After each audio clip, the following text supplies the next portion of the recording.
Hey Bourbon family, I am back on this happy Saturday. Welcome back to Whiskey Phoenix, where smooth is optional and fire is mandatory. So in my previous video, I did my 5th rated distillery of 2025.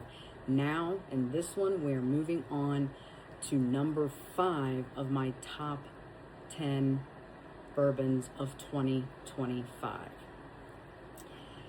Now this is going to seem kind of like a repeat, so to speak,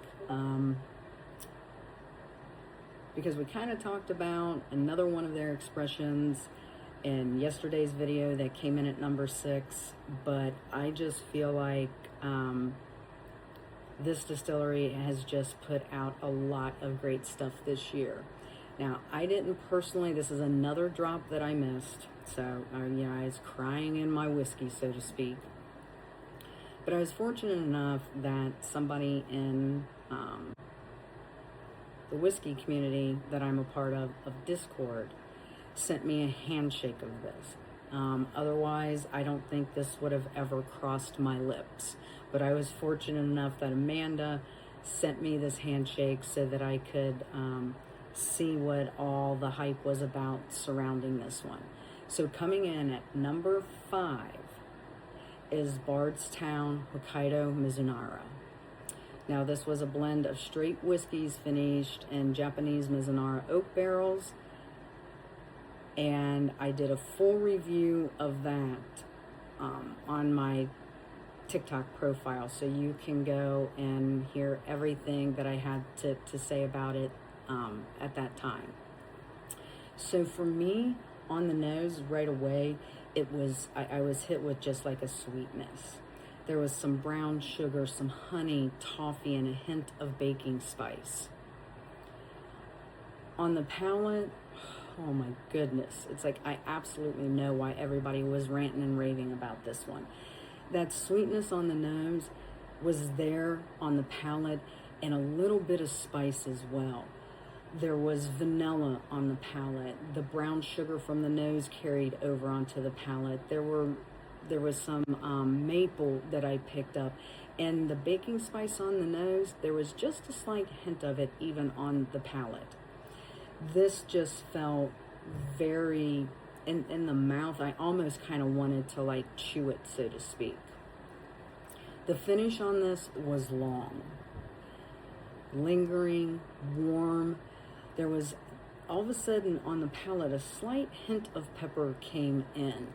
And reflecting back on it, I feel like that was more of like a white pepper, because it wasn't really a sharp, peppery spiciness to that. On the palate, all of a sudden, it was like I was, taken over with a little bit of cinnamon. And then that gave way to like a vanilla custard. This came in at 109.3 proof, and I just, maybe that's a downside of handshakes whenever you miss a bottle that you were really hoping that you'd be able to get, is that it just makes you cry that much harder and bigger tears into your whiskey and bourbon. But, again, it is what it is.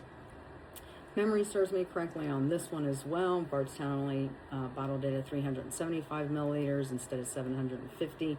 So again, a big thank you to Amanda for sharing a handshake with me out of such a, limited edition, smaller bottle of this Bardstown Hokkaido Mizunara.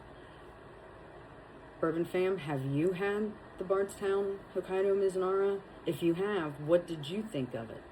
Drop in the comments and let me know what you think. So we are inching ever closer to my number 1 bourbon for 2025. I will be back tomorrow. We will continue on with this countdown.